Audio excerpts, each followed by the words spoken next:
13h, 14h. Europe 1, 13h. Avec Céline Giraud sur Europe 1, 13h20. Céline, c'est l'heure d'accueillir vos deux chroniqueurs du jour, le journaliste politique au journal du dimanche, Jules Torres, et l'écrivain et philosophe Nathan Dever. Bonjour à vous deux, bienvenue à bord. Bonjour Céline, bonjour Nathan, bonjour Géraldine.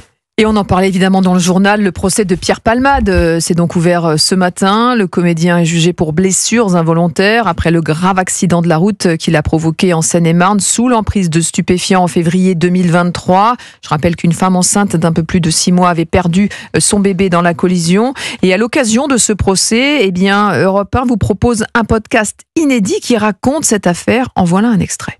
Lors de ses auditions, Pierre Palmade reconnaît avoir consommé de la drogue de type chemsex. Il n'avait pas dormi depuis 3 jours. L'humoriste aurait effectué environ 8 injections de 3-MMC, cette nouvelle drogue de synthèse proche de la cocaïne. La dernière serait survenue 30 minutes avant le drame. Pierre Palmade aurait également consommé de la cocaïne en faible quantité et 2 verres d'alcool. Des aveux confirmés par les analyses toxicologiques menées après l'accident.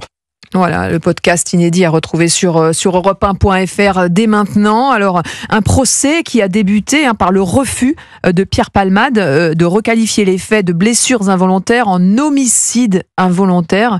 Et ça pose évidemment la question du statut de ce fœtus de 6 mois. Moi, c'est finalement dans ce procès-là la question qui m'intéresse le plus, parce que ce procès en tant que tel, sinon il m'intéresse pas. On est entre du voyeurisme, de la sexualité, parce que c'est une célébrité, mais le sujet qui est important, c'est en effet cet enfant qui est décédé, né viable, mais pas né vivante selon le rapport de l'expertise médicale. Ce sera quelque chose qui sera appuyé évidemment par les parties civiles qui n'entendent pas que ce ne soit pas requalifié justement en homicide involontaire, mais en effet en blessure.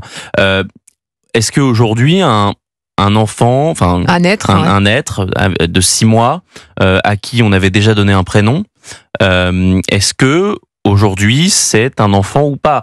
Il y a des expertises médicales qui nous le disent, mais il y a aussi les violences psychiques, psychologiques, physiques, parce que cet enfant-là est né viable, donc sous césarienne. Il y a encore des traumatismes pour la mère, il y a encore des traumatismes pour le beau-frère qui était là et qui a été opéré plus de 8 fois. Le juge, donc c'est évidemment n'a pas retenu justement l'homicide, Jules Torres, en se basant sur une jurisprudence constante de la Cour de cassation, une jurisprudence jugée absurde par Maître Bakish, l'avocat des parties civiles, qui dit « Le droit français protège mieux les animaux que l'enfant à naître. Si vous donnez involontairement la mort à un chat, vous êtes exposé à une contravention, mais à rien si vous tuez involontairement un fœtus. » C'est exactement ce que je dis, c'est que finalement, avec ce procès-là, on va avoir cette discussion qui, à mon avis, est la seule intéressante là-dedans. Il y a d'autres choses, ça dit aussi pas mal de choses sur notre époque, on en parlera dans quelques instants. Pierre Palmade, sa récidive, c'est un sujet, mais ce n'est pas pour moi le sujet de ce procès.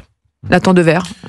Sur cette requalification donc des faits refusés par Pierre Palmade. D'abord, c'est une question en effet passionnante, même d'un point de vue bioéthique. Et quelle que soit la réponse qui va être donnée tout au long de ce procès, quels que soient les éléments qui vont être avancés, moi, ce qui me frappe et ce que je trouve très important, c'est qu'on voit aujourd'hui s'affronter 2 temporalités différentes sur l'affaire Palmade, mais en fait sur à peu près tous les sujets. Vous avez là le temps de la justice, qui est un temps qui est extrêmment lent. On est 1 an et demi après les faits. Près de 2 ans. Il y a eu une instruction qui a été méticuleuse. Là, il va y avoir des débats, des moments où des témoins vont venir parler. Une journée, le procès. Oui, bien sûr. Une seule journée. Mais quand même, tout ça est long, tout ça est appuyé, et on aura ensuite un verdict, un jugement, etc. Et le temps de l'information. On vit dans une société, par les réseaux sociaux, par l'évolution même technologique des médias, qui fait que quand il y a eu l'affaire Palmade, on a vu tout de suite une sorte, vous parliez de voyeurisme, mais plus que de voyeurisme, de tsunami d'informations absolument comme ça, hyperboliques, qui zoomaient sur cette affaire. En février 2023, je donne un chiffre, le mot Palmade a été l'équivalent de celui de Trump, vous savez, sur les tendances Google. Et il était donc candidat, voilà. Et c'est bien supérieur à celui de Poutine depuis le début de la guerre en Ukraine. Exactement, et ça je crois que ça en dit très long.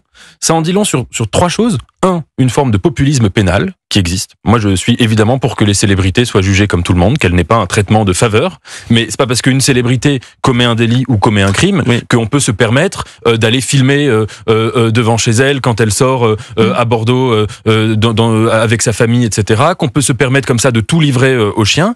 Premièrement. Deuxièmement, le voyeurisme total. Et troisièmement, en effet, une sorte de relativisme où à la fin, on met sur le même plan, du point de vue de la temporalité de l'information, quelque chose d'essentiel pour le monde, comme la guerre en Ukraine, comme la guerre à Gaza, comme le retour de Trump, et un fait divers tragique qui détruit des vies, mais qui reste un fait divers. Voilà.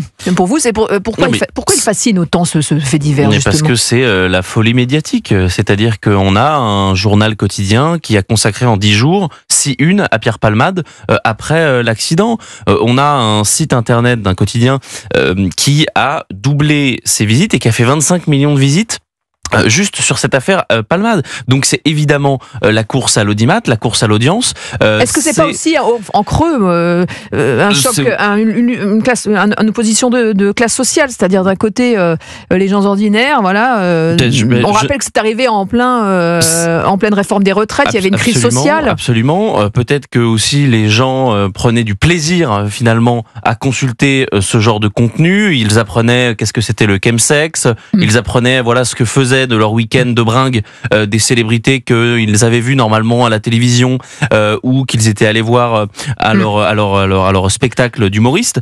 Donc voilà, le sujet c'est qu'on a viré dans un tourbillon médiatique qui est en fait une folie médiatique. Alors, pour mieux comprendre ce qui se joue, on va écouter Andrea, ancienne escorte, proche de Pierre Palmade. Elle a vécu plusieurs soirées de chemsex avec lui. Elle racontait sur le plateau de Touche pas à mon poste les addictions de l'humoriste. Écoutez. Tout ce que je sais, c'est que Pierre était exténué et drogué, qu'il a une conduite irresponsable en prenant la route et qu'il doit assumer ses responsabilités maintenant. Pour vous, sa place, elle est en prison ? Je ne suis pas juge, mais je pense que si la justice décide qu'il aille en prison, c'est qu'il y a de bonnes raisons. Mais puisque vous y étiez, pourquoi vous lui avez pas dit de ne pas prendre le volant ? Je lui ai dit de ne pas prendre le volant. Je lui ai dit de se reposer, de dormir, de prendre des cachets. Il allait où là quand ils sont partis ? Ils allaient où en fait ? À la pharmacie. Faire quoi ? Sûrement acheter des seringues. Parce que quoi, ils avaient de la drogue mais ils n'avaient pas de seringues ? Il faut les renouveler les seringues. Voilà, c'est aussi le procès d'une dérive, celle d'un homme complètement addict à ces drogues de synthèse.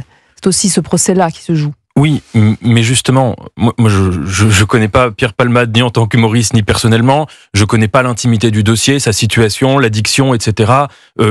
J'imagine qu'il reconnaîtra sa responsabilité. De toutes les manières, il y a des vies qui sont brisées, rien ne pourra rattraper. Mais si vous voulez, là, il y avait une sorte de cocktail sensationnaliste entre la célébrité, entre la drogue, entre la sexualité, entre aussi peut-être un fond d'homophobie qu'on a pu retrouver ici ou là, notamment sur les réseaux sociaux, et avec un traitement mais dégueulasse. Alors là, la dame qu'on écoutait était plutôt digne dans son témoignage, mais je me souviens d'un monsieur qui avait connu intimement, je crois, Pierre Palmade, qui était manifestement en quête de célébrité, de gloire, qui voulait absolument avoir son quart d'heure de notoriété warolien, et qui est allé, dans les jours qui ont suivi, dire des abominations, comme ça, exciter le voyeurisme des uns et des autres. Tout ça, vraiment, dit tellement long sur la médiocrité, sur le nihilisme qui anime une partie de notre société, et sur le nihilisme de notre époque. Ça doit aussi avoir un effet miroir là-dessus. Jules Torres, rapidement. Non, mais c'est vrai qu'à force de parler sur du vide, parce que personne ne sait finalement le fond du dossier, personne ne s'est intéressé de près ou de loin, ils sont ni procureurs ni magistrats, et donc on arrive à des bêtises qui sont prononcées, à des outrances, à des choses qui ne sont pas près de la réalité.